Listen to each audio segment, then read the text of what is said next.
Do you ever feel like you're hustling for love or a sense of belonging? On this episode of Compass, we're breaking down what it means to be truly unbound, free to experience grace, presence, and authentic connection. Welcome back to Compass, finding spirituality in the everyday. In this episode, we meet Caroline Vogel, therapist, author, longtime mindfulness practitioner, and author of As Yourself, the sacred work of embodying grace. Our conversation with Caroline touches the intersection of spirituality, psychology, and vulnerability, hitting on topics like the communal nature of healing or the challenges of accepting grace and wrestling with our inner critics and the ongoing invitation to turn towards suffering with compassion. So whether you're seeking tools for self-kindness, or you're wondering how to break free from that hustle for love, or you're simply longing for connection in a world that's becoming increasingly lonely, this episode might just offer wisdom and encouragement for the journey. If conversations like this are helpful for your spiritual journey, we'd be incredibly grateful if you could take a break to leave us a rating and review. Your feedback not only helps us improve the show, but it also makes a huge difference in helping others like you find what they're looking for in Compass. All right, let's get unbound with Caroline Vogel on Compass. Well, Caroline, thanks for taking the time to join us here on the Compass podcast. How goes it with your soul today? My soul is good as long as I'm staying in the present moment close to home. Mm, mm. All right. So an invitation here then, because a lot of us have a hard time not being distracted out of the present moment. How do you kind of keep yourself grounded in the present moment in the day-to-day? So I have been a longtime practitioner of mindfulness. And because I have historically had a very wandering mind, and I think it's true too. The saying is, if your mind wanders too far into the future, you're pretty anxious. If it wanders too far into the past, you're pretty depressed. Mm. And Hmm. so at some point, it's actually when my kids were little. I was like, I really want to learn to stay in the present moment. Otherwise, I feel like it's just going to all pass me by. Um, so yeah, about 20 years ago, I started practicing mindfulness intentionally because I wanted to stay in the present moment. So I do little things throughout my day to try to bring me into the present moment, whether it's slowing my breathing down or just asking myself, like, where am I right now? Am I here? Or Mm. because I can be pretty spacey, which my children would tell you too. Um, Okay. but I also am lucky in that I do work that I really love, and my day job is not as a writer; it's a therapist, and Yeah. um, I really enjoy my work, and it's actually quite easy for me to stay in the present moment if I'm listening to someone else. Left Mm. with my own brain, I can go anywhere and everywhere. Yeah. um, but yeah, but small practices like checking in with myself and slowing my breathing down um, help me to stay more connected to being right here. Well, in our present moment, we've just entered into the Easter season. Easter Sunday was this previous weekend as we're recording this. And resurrection is one of the key ideas that you address in your writings, or at least in your most recent book, As Yourself. Mhm. And I'm sorry to kind of jump to the end of the book for the beginning of No, our it's great. conversation, but Yeah. at the end, you offer this powerful image in Lazarus being called out of the tomb and being unbound, not just by Jesus, but by being unbound by kind of this community. And that idea of being unbound is intriguing because it's not just about like the removal of the physical Right. bindings, so to speak. There's something else happening there. And a Right. lot of us can feel locked into like the expectations or the implied demands. And that's maybe what distracts our minds and takes us off into the future or back into that nostalgic past. We can be bound by societal oppression. So I'd love for you to maybe expound the idea of unbound for us a little Yeah. bit more. Like, what does it look like for a person today to be unbound? I love this question, Ryan. Because I think that there's so many different ways that we are both bound and Mm, therefore can become unbound. And, as a therapist, by day, I I work a lot with people and what binds them, whether it be their cognition, mm, whether it be a stress response that rolls around in their body, whether it be thought patterns, right? Um, our beliefs about ourselves, our beliefs about God, our beliefs about other people, the narratives that we write, regardless of how much fact is involved in the narrative that we're mm, telling ourselves.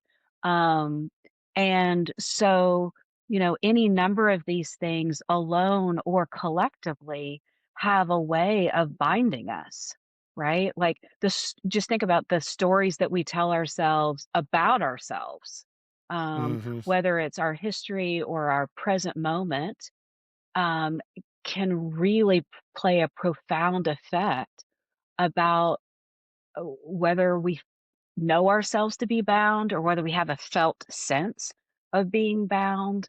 Um, and so, yeah, and like you said, there's so many different ways in which society binds people with expectations, with laws, with policy.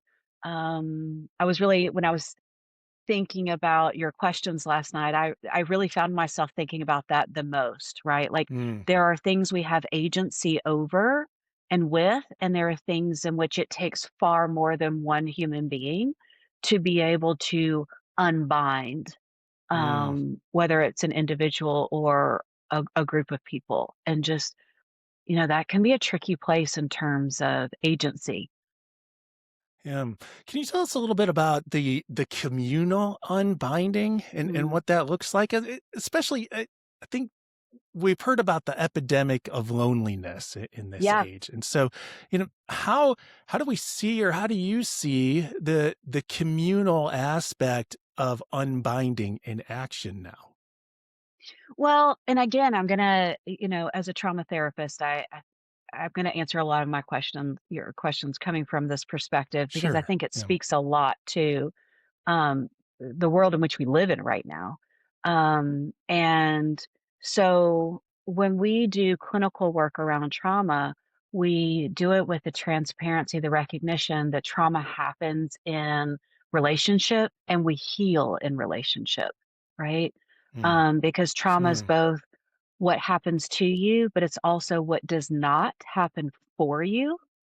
And so there's as social creatures, we really need each other in the healing process. And so, being unbound is I think we like in this very individualistic um world and community, certainly here in, in the West, that we really put this emphasis on we're going to pull ourselves up by our bootstraps and we're going to mhm, mhm, do this and that and the other. And it's not to undermine anyone's agency because we need that. And as social creatures, we have to respect the fact that we also need each other.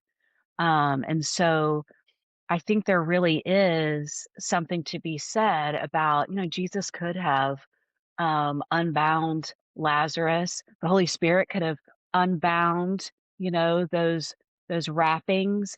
But there's something powerful, and I've been thinking about it for years, that Jesus said, no, he says to the community, unbind him yeah. and let him go, right? And that's really stuck with me. I'm an oldest child. My spouse is like, you're a lone wolf. He's kind of a lone wolf too. Okay. Um, we're like 2 lone wolves in the world. We just were having a conversation about that actually this weekend. Anyway, it can be a powerful, like, myth to live into this, like, "I got this," right? And so much of my own personal healing and the healing that I engage and have the privilege of journeying alongside other people is that we do it in connection with other people. Hmm. Right? It's like I always say that our thinking brain can only take us so far into safety, right? We really need our emotional brain to help with that. And I think there's only so much we can heal in isolation, in our individualism. Mm. I don't know if Um, that answers your question. it does, and well, it gets me thinking about uh, maybe this was my mind wandering a bit, but our relationship to sin, and that as you were Mm. talking about Jesus calling the community together to unbind somebody. Mhm. One of the ways that we tend to interpret sin is that it's something that either tears us away from God or it's something that tears us away from each other, right? Yes. And Jesus, especially in certain gospels, like say the Gospel of Luke, uh, it's he's all about the forgiveness of sins. And in some ways, you can say like, oh well, he's giving this proclamation. He's saying that your sins are forgiven, but in other ways, he's making an observation. I think. Specifically, I think Mm. about the story where the friends lower the paraplegic through the ceiling, and Mhm, mhm. and Jesus says, "Your sins are forgiven," and he gets in trouble for that. But part of what I believe in is happening in that story is that he's observed this person's friends like coming together in community to provide this for him. Like there's nothing separating them from each other. He's offering this observation, like, "Oh, your sins are forgiven," and so that it Oh, I it begins to love that speak and interpretation. yeah, in one of the ways in which we begin to process through healing then is in that communal restoration, that sense of maybe being unbound from the things that we've been torn away from and rebound into one another's relationship. And Yeah, yeah, and I think that what gets a little tricky there, is choosing wisely and being mindful of who is safe to mhm, rebound to, yes, right? yeah. Mhm, Um, because not every situation allows for is safe in trying to provide that reconnection yeah. or connection. Yeah, Yeah, sometimes forgiveness has to be practiced at a distance, correct? correct, Yeah, okay. correct. Yeah, Mm, yeah. I think there has to be real wise discernment there. mm. Yeah.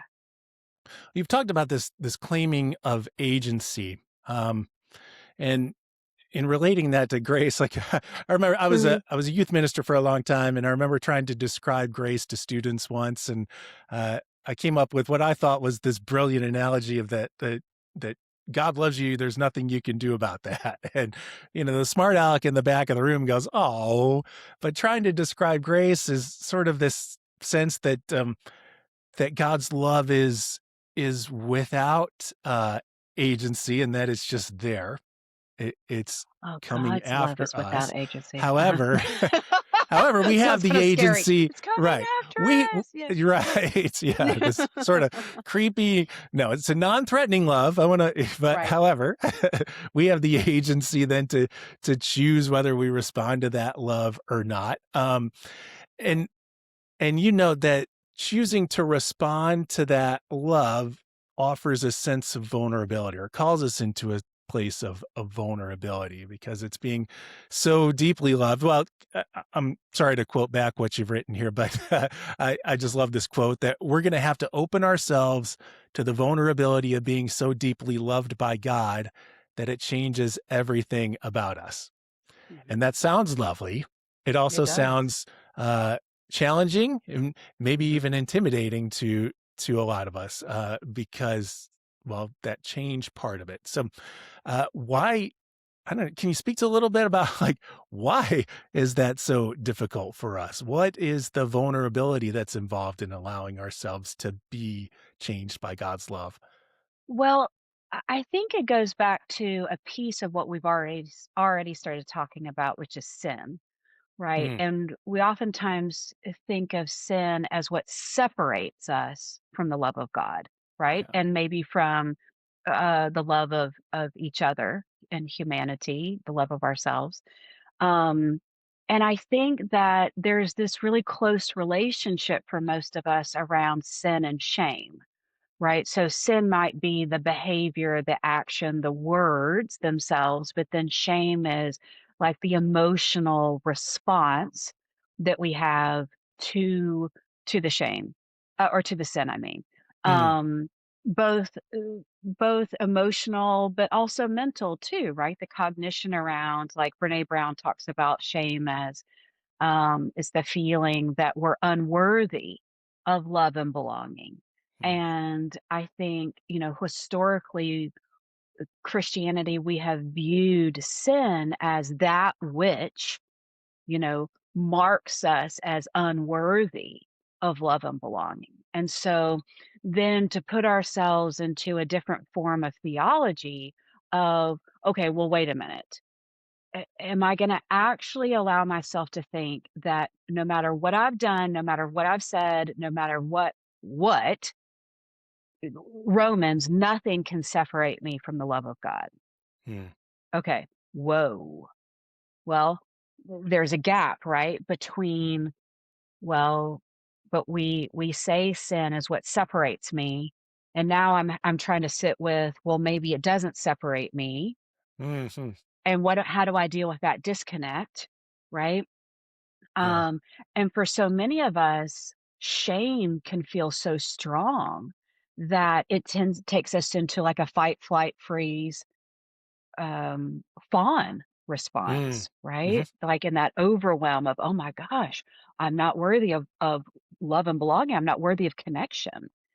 And so to challenge that, I think is incredibly vulnerable for humanity to mm, go, well, okay. Well, first of all, I'm having to challenge that belief if someone grew up with that belief that it has separated me. But even if no one did have that, I think there's something inherent about being human and questioning and feeling as if we're not worthy of connection and having a loving God, a theology that says, no, no, no, no, even in that. And it's like, I think that's something like works against how we're wired, yeah, right? And I think that that challenge is meant to be a challenge. I don't think it's happenstance. I don't think it's a coincidence. okay. Uh, can you say why it's meant to be a challenge? Have you Well, observed I've maybe the always, yeah, I've always wondered like, it's part of what, it's part of the beauty of the tether with God, right? mm, Like it's part of our humanity to allow ourselves to wrestle with this. I mean, I think of Jacob and the angel. I'm always going back to Jacob and the angel. Um, but, all he wants is that blessing. mm, mhm, And, there's a part of me that's like, it's already inside you. But he needs that physical wrestling with whether it's the angel or whatever that form represents. And, finally the angel's like, okay, fine, I'll bless you. And he like knocks his hip out of his mm, socket and he walks away blessed, limping, right? mm, And hmm, I was just thinking this morning because of a conversation I was having, I was just thinking like, I think the limp was because Jacob needed constant reminder of the blessing, of the 'kay, grace. Right? Like, his hip was constantly reminding him, "Oh, wait, grace is here. mm. I can live out of that grace." And then, I get curious about because I have a funny hip, and I'm like, Uh, "Do I need to walk?" is You that know what I is mean? that your reminder? Yes, is Well, this my that shoots down reminder my of next grace? question, yeah. You know? Um, but I think it's inherently vulnerable. And I think of it not as a curse that it's hard for us. I think of it as part of the blessing because, like, if grace was easy for us, why would we need God? Right? Like, Mm, what mm, what effort would we make in keeping that alignment, that connection, um, that relationship? Like, what would keep us showing up? And I think God wants us to keep showing up. I mm. don't think it's a curse that it's a hard. Guess bum joints aside, where do you see some of the reminders of grace or that blessing of God's presence? Oh, this part always makes me Or tearful. maybe, yeah, maybe that's diving too deep into you, but maybe No. within your practice, like, how do you help other people recognize, where that is? So I'll start with myself Okay, of, cool. um, you know, I'm not sure actually I'm thinking of your question correctly, but I'm gonna dive in and you let me know if I need to scoot a little bit somewhere, Sure. one way or another. Um, but so much of grace, I'm reminded of grace in my life in connection with other people, right? Like Okay. Mm, my community. I have a dear friend. Just the other day, we were talking about this kind of over the Easter weekend. I experienced so much grace in her friendship, and I certainly experienced so much grace with my kids, and for my significant other. There's a lot of reminders of the embodiment of grace, mm, and things they say to me or the love of God that I experience through them. Um, and sometimes people are like, "Well, that's just love. That's just, your spouse loving you." And I'm like, "I know, but you know how like sometimes you have a dream and you feel like it's a God dream, yeah, mhm. right? Like it's not just what you ate for dinner the night before." Right, And yeah. Yeah, that something and is being communicated, that yeah, there's something's some being sense of communicated. revelation. Yeah. Yeah, exactly. There's some epiphany there and something like a message that God's trying to share with you. And I sometimes experience that in my connections with my loved ones. Or sometimes I'll meet someone, a total stranger, and I'll feel a connection with them and feel like God's love moving through them towards me or through me towards them. Um, and I think that that's grace. Mm, I think a lot of people experience and are reminded of grace in nature. And again, yeah. living in East Tennessee and living so close to the Smoky Mountains, or right now when everything's a bloom, yes, our allergies are wild, or most of us. But there's also such beauty in the flowers and the smell of the grass, and I think a lot of people connect with a sense of there's a benevolence here that doesn't necessarily that's beyond our stretch and imagination, that we're mere recipients of, not because we've done anything all that great, but just because God is so abundant, Mm. um, in the offering of love. This runs counter to another notion that you brought up, that some of us get caught in the hustle for love. Yeah, I yeah, feel like in my moment of self revelation, like I think I'm prone to fall into that habit of feeling like I need to I need to earn it. oh yeah, um, you know, yeah, in that moment where Jacob was like, "Yeah, I'm going to wrestle with this. We're going to fight hard at it." I feel like I need to walk away with that limp in a sense, like I got to yes, fight for it to get it. So and that resonates with me. So maybe asking partially on behalf of myself, but also in yeah, recognizing that there are a whole lot of other people who feel like, yeah, I'm caught in the hustle for love as well. Can you talk about some first steps towards like really living as someone who is yeah. already loved? Yeah. So two powerful things I think are tremendous starting parts. One I think is easier than the other. Mm, One is and the one I think is a little bit easier is allowing yourself to notice. Like to mm, even like stop yourself long enough to go, "Why am I doing this?" yeah. Okay. Or "Why am I doing this?" Just that little tiny pause where you ask yourself the question, right? And then the second part, which I think is more difficult, which I'm sure says a lot about me. But, for also all the people that I wrote this book for, is to offer compassion to Mm, yourself. Like, "Oh." So not to beat yourself up for the hustle because I think that's our tendency, right? Like, yeah. "Oh, Okay. I'm hustling again," Yeah. Oh, there or, I go again. You "Ooh, get caught in that there I go rumination. again," Yeah. right? Hmm. But could we bring like a playful curiosity, some even twinged with compassion of, "Oh my gosh, there I go again." Mm, Right?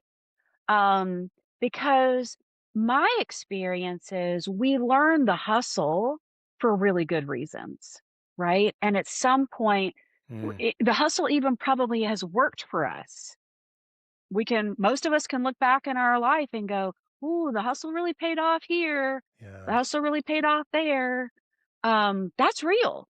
And that's a lot to let go of. And so I think most of us have to have compassion first for, it really did, it served a purpose. And we can even feel gratitude Okay. for how it worked for us. But so many of us get to a point, I think it's actually part of the grace of aging, is to go, I don't want to have to hustle anymore. Mhm. Right? Like that Yeah. doesn't, even if it worked for me in the past, it's not worth the cost now. Like it's actually starting to get me away from or get in the way of how I'm trying to do relationship, how I'm trying to do my vocational life, how I'm trying to show up in my faith, right? To Mm, rely on my hustle means to some degree I've got to own that I'm not relying on my community. I'm not relying on mm. a loving God. Yeah. I mean, some of us get to the point where, I mean, I think this has probably been part of my journey too, and just in aging and going, I can't hustle like I used to. Right. Yeah. Right? Like, and to some degree, thank God I can't Right. because it's pushed my theology in really good ways. I mean, one of my little mantras for the longest time was like, "Oh, I'm not 26 anymore." With like, and now I'm trying to be like, "God, thank God I'm not 26 anymore." Right. You Yeah. know? Yeah. Right? There's something about it can be really hard to push up against that edge where I I my being, whether it's physically, emotionally, mentally, I can't hustle like I used to, so I'm gonna have to figure out something else, which then also pushes me to go, "Whoa, was that hustle good theology or was that me getting Mm, by?" yeah. Well, that's giving yourself grace, certainly, Mhm. which you've noted as part of living a life that embodies grace. I think when we tend to hear words like that, embodying grace, like when we're talking about other people, we think about, oh, well, they're just so kind, right? They Mm, treat mhm, other people well. Uh, mhm. but you're calling us back to embodying grace, not just in treating other people well, but also treating ourselves well in the ways Right. that we extend um, a loving presence, loving acknowledgement towards ourselves. Can you offer some advice for those who are challenged by that idea of extending grace to themselves? Particularly those of us who are highly self-critical or hard on Yeah. ourselves. Yeah, absolutely. So, I think the idea, I'm going to speak of this first real fast because I think it's an important lead in Yeah. to the fullness of what you're asking about is embodiment. The reason why that became such an important aspect for me in talking about grace is because I got tired of words only.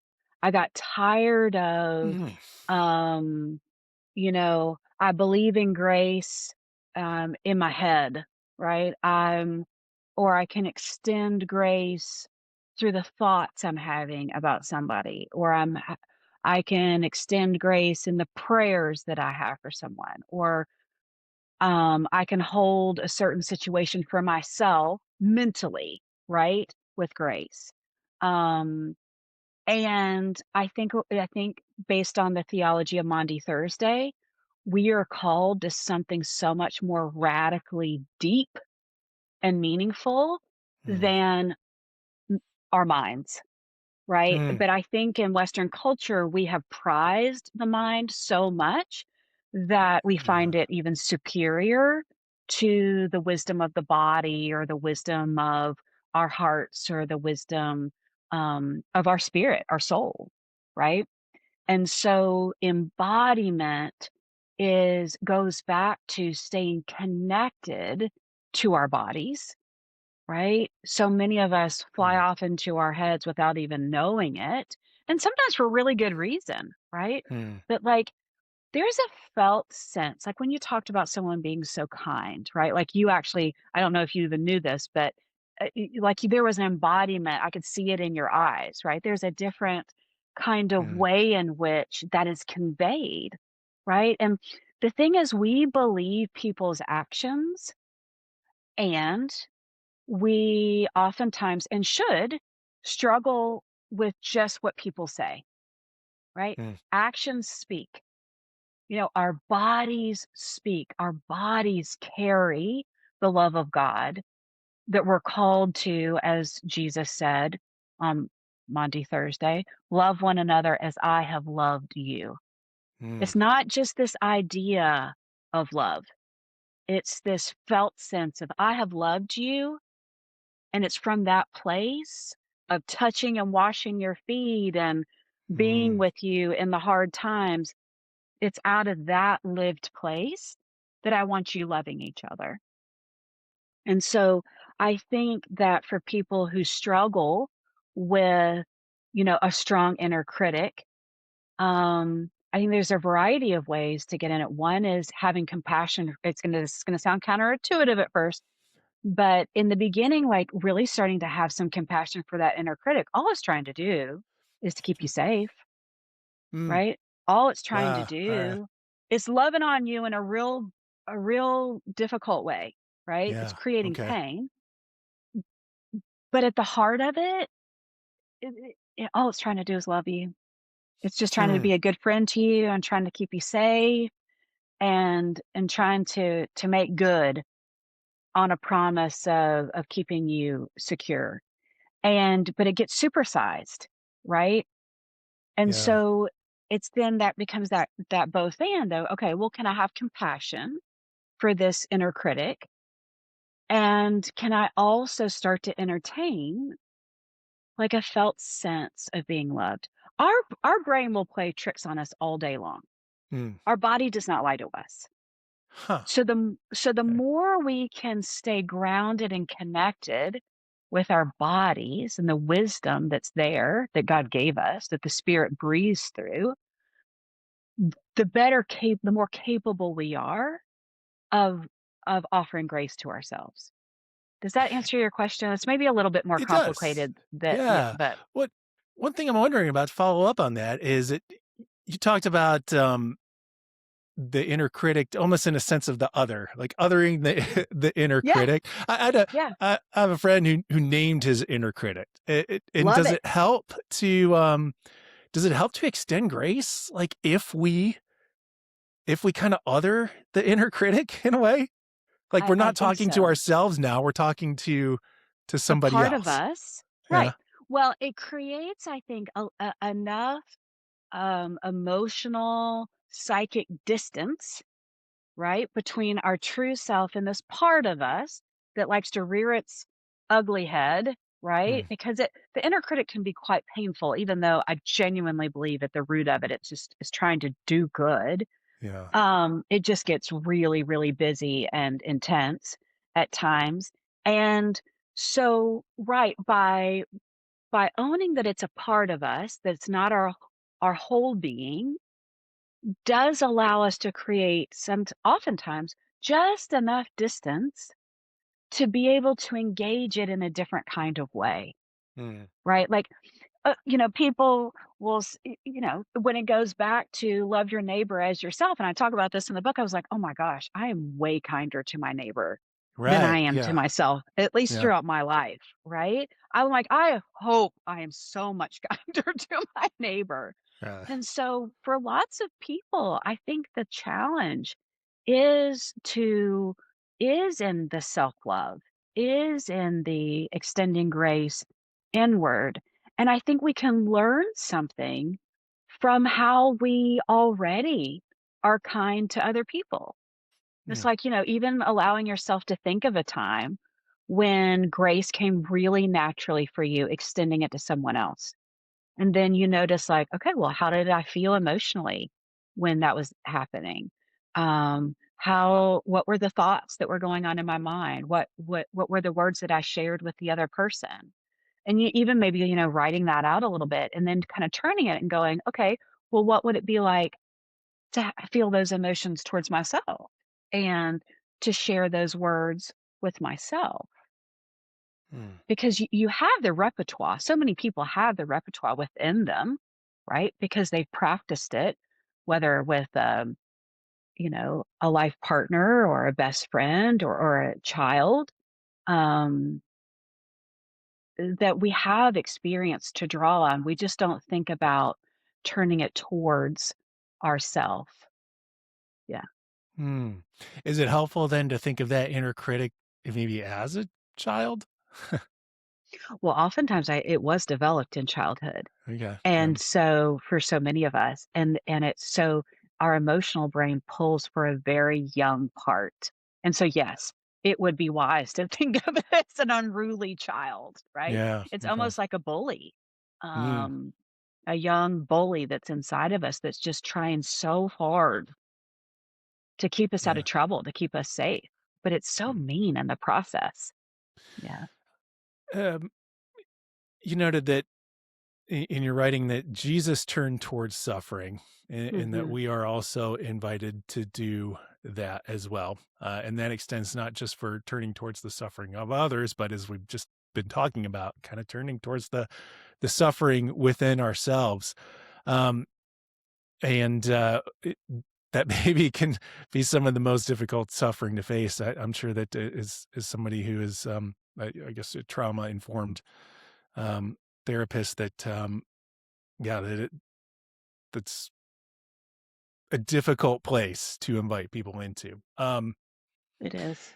Is there a are there ways that we can maybe begin to turn towards our own suffering, with I don't know, Yeah, with I think Jesus? So, like, with yeah. Jesus, yeah, for sure.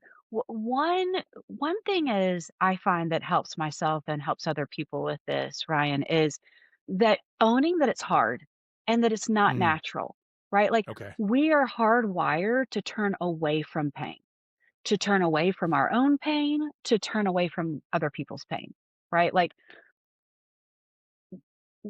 that's biological. So in some ways it's like, which what a setup, right? Like Yeah, and right. so but therein is the invitation as well, right? So Jesus turned toward so many people that society had not only turned away from, but justified turning away from for whatever reason. Whether their illness was contagious or um it was they were seen as unclean or, all the different things. But and this is very much in keeping with a Buddhist mindset as well as turning towards the suffering and essentially building a window of tolerance to be with that which we find uncomfortable. So again, Mm, I think a first step is just to acknowledge like we're asking ourselves to do something that we're hardwired to not do, mm, right? Like to own yeah, this okay. is hard. Right? And we don't come with a lot of built-in capability for this. This is part of a spiritual discipline, a spiritual practice. And I think it connects to something you named earlier in our conversation, Ryan, which is this kind of pandemic of loneliness. And I think so much of loneliness happens because we don't know how to turn towards each other's pain. We don't know how to turn towards and be with our own pain. Mm, um, I also think there's, as Kristen Neff, she does a lot of research around, self-compassion, and she names the common humanity of suffering. And I think oftentimes as Christians, we think if we're experiencing something hard, that we're unfaithful or something's yeah. wrong with us. And I think that there's a lot to learn through scripture, um, that life is hard. Life is hard. It doesn't have to always be hard, but to think that we're never gonna experience pain or we're never gonna experience suffering is not meeting life on life's terms. Mm, Um, and so I think that there can be some stigma around we can tell ourselves narratives around, "Well, I don't wanna turn towards that pain because it means something's wrong with me." Well, it may just be that life has you by the neck right now. yeah. And that Mm, doesn't mean anything's wrong with you. That just means life's got a hold of you. Welcome to life. mm, Life can be, and turns out is a four-letter word. mm, mm, So to allow ourselves to go, the common humanity, that recognition of, okay, all right, it doesn't mean that I'm bad or wrong because I'm experiencing life is hard right now, or my mind is hard, or my emotions are hard, or this situation or relationship is hard. But can I allow myself to be with it? Trusting that Jesus is here with me, that the Spirit is breathing through me and whoever else is involved, right? To show up in this moment. We don't, it's one of the most amazing things about being a Christian is we don't have to face any aspect of life alone. Mm, mm. Um, I have one final question for you. I'm discerning what that question's going to be. Okay. Okay. I wanted to follow up on just the aspect um, of community and finding community. So, Mhm. since it is so important as you've named, I'm guessing that you're also pretty involved in community. What are some ways uh, that you have found your people? Like, how do you find people? How do you find people for sure? So that's a great question. I think it's something we're struggling with, like, especially in our culture, but maybe the world Yeah. over to some degree. Mm, And how I did community for most of my life is different than how I'm doing community currently in my life. yeah. As an introvert, I'm really allowing myself the like honoring that community can be small for me. And in the smallness, it is more than enough. Mm, Like my community feels really big, even though it's very small. mm, And I am enjoying the joy and wonder of how God shows up in the midst of that. How do I find my people? I think to some degree I got really clear on who I am and what I find fulfilling in relationship. I think I also got really clear on what I'm not okay with, which creates maybe mm, some uncomfortable boundaries for others. Um, I think oftentimes we think that community ought to be everyone. And to some degree, it is because we're social creatures and we live in a world with yeah. other humans. And for me, community in terms of like how I get my emotional, mental, spiritual, soulful needs met in connection is really small. And I've built it slowly over time. Mm, Um, I mean, I think everybody, I mean, that grew up and, I turned 50 this year, like we expect there to be like friends, right? Like we're right. waiting for the series of friends to happen to us Right. and, Yeah. feel really bad if it's not.